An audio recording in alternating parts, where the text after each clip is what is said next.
Greetings, Mindcrafters, and welcome to another, exciting discussion, or maybe insightful or interesting, I don't know, something, with the whole not feeling enough thing and original worthiness thing.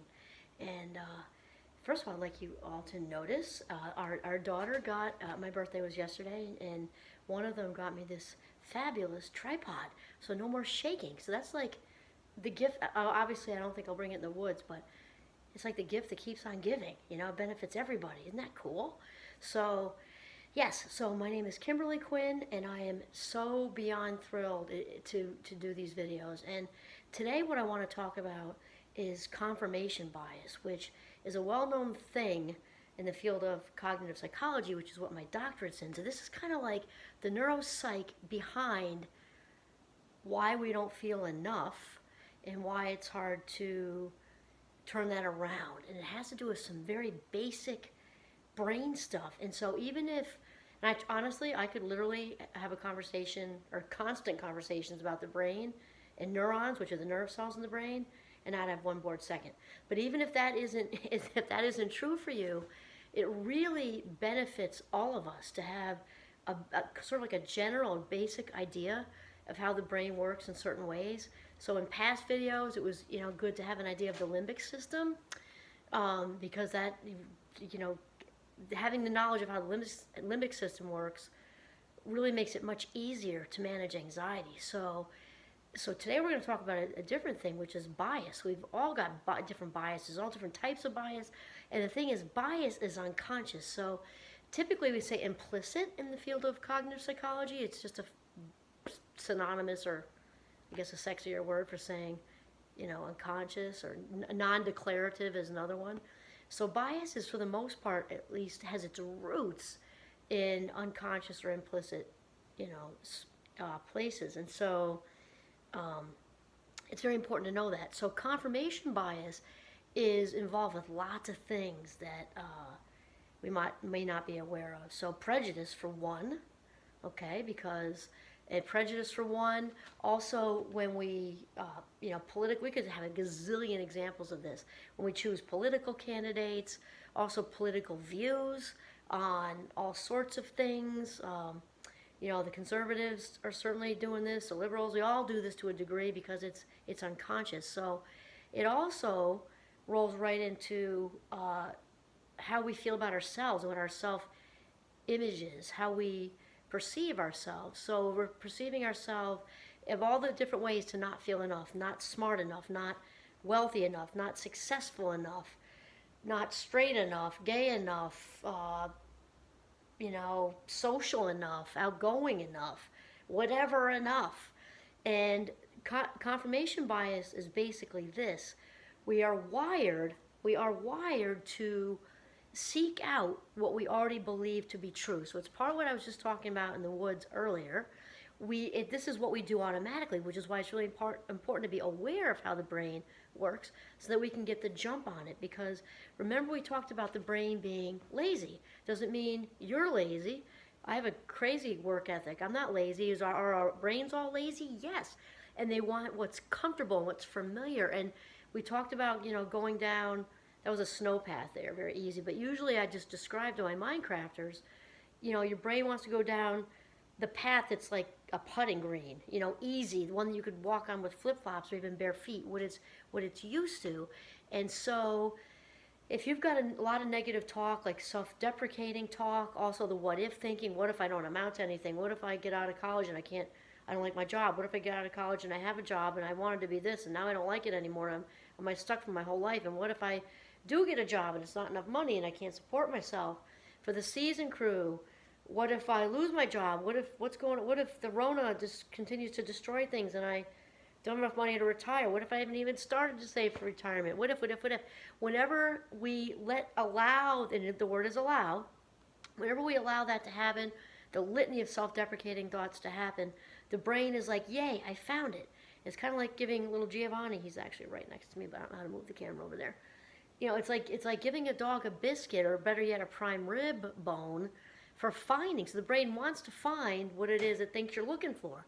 So if it's, I'm not, I'm not intelligent enough, I'm not pretty enough, I'm not thin enough, I'm not, whatever enough, it's going to reinforce that. So all the not enough thinking is like constantly reinforcing itself. So that is confirmation bias too, is looking, actively seeking, usually unconsciously, to kind of prove to the brain what we already believe to be true. So I'm not going to come up with any examples, which there are a lot with political stuff.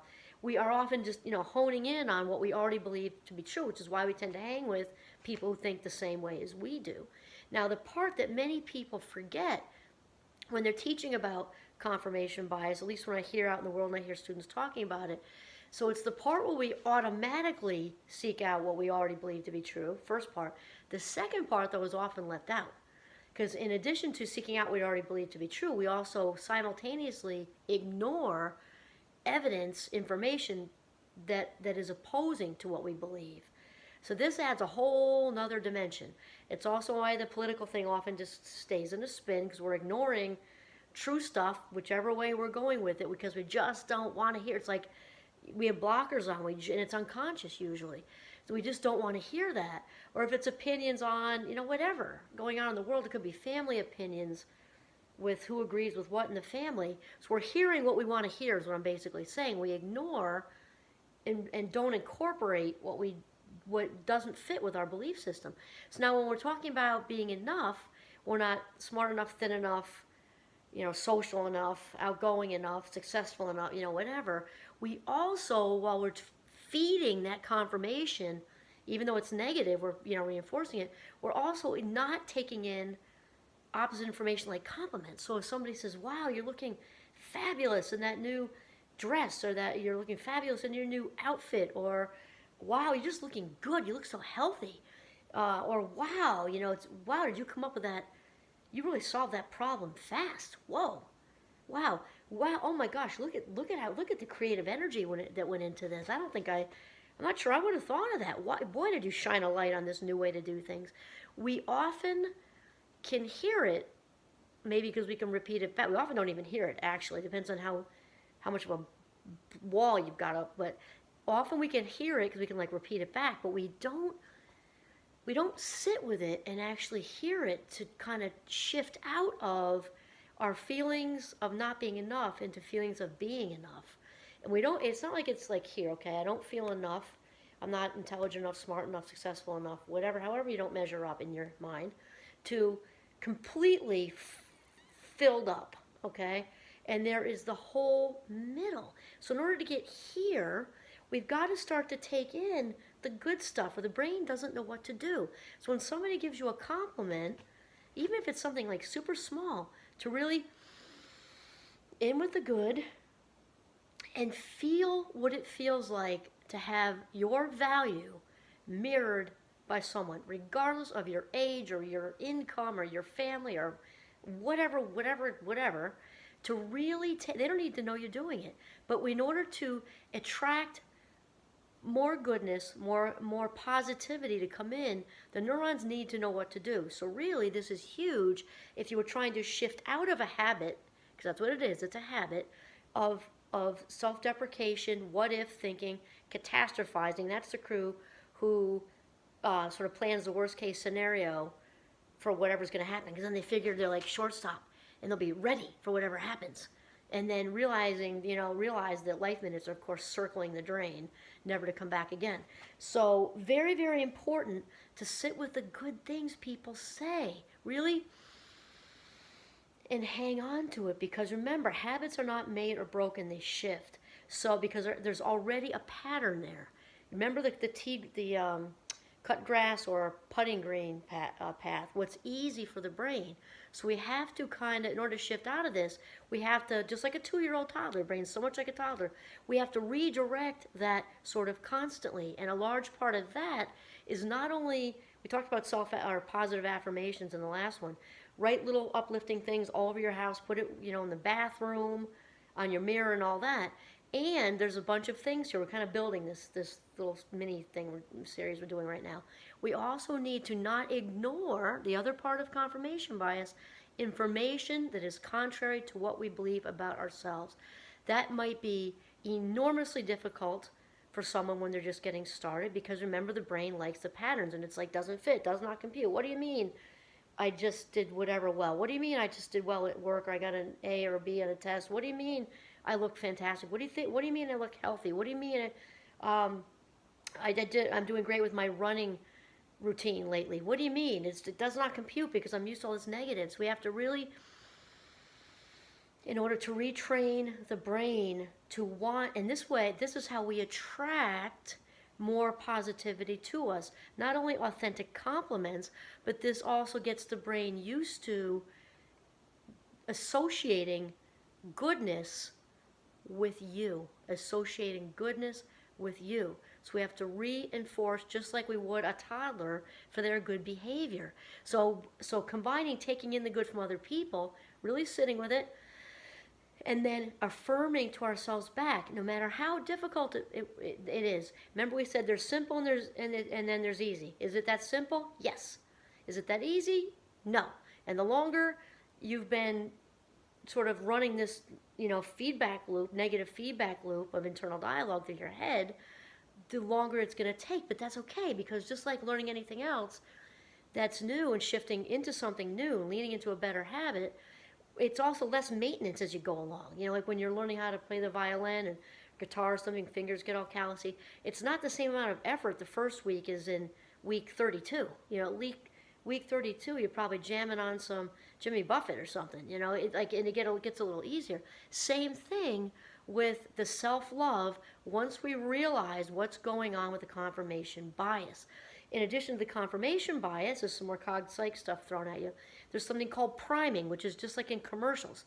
When we hear jingles or when the Olympians have just done their thing, and you got Michael Phelps or our own Ellie Purrier, the runner, sponsored by Nike, and then we all of a sudden we go out and we're buying Nike stuff we're not even aware. We are primed all the time, in a good way and a bad way. So we can be primed to think badly of ourselves from all the stuff that's in the vault from growing up, and that's all unconscious. So like we said earlier in the last video, it's very important to first become aware, because we can't do what we do not know. We cannot do what we do not know, right?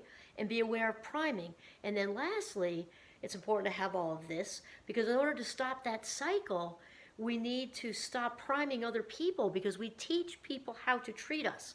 So if we're not feeling worthy, we're teaching other people that we're not worthy. And even the nicest people in the world, and good, kind-hearted, authentic people, if we're teaching them that we're not worthy, all this unconscious vibration going on, it might not be some horrible thing they do, but it might just be our opinion isn't taken as seriously. It might be they might ask us last when maybe they already decided where to go for the holiday lunch or whatever. It's not intentional, because everything is intention. Take that back. It's unconscious, but we are putting it out there not to prioritize you. Don't prioritize me. I don't have any self-value, or very little self-value. So even the best person is getting those vibes. Now, a person who's not the best person might flat out just treat you terribly. And that's because of this energy we're putting out there. So in order to turn that around, we have to reboot the computer by letting the good in and doing a lot of self-affirmation and bringing the stuff that's in the vault up to the surface for some healing. Yay, okay. That's it. I think this tripod was really cool and successful. The gift that keeps on giving. This is Kimberly Quinn signing off from the beautiful northern Vermont. Have a mindful day.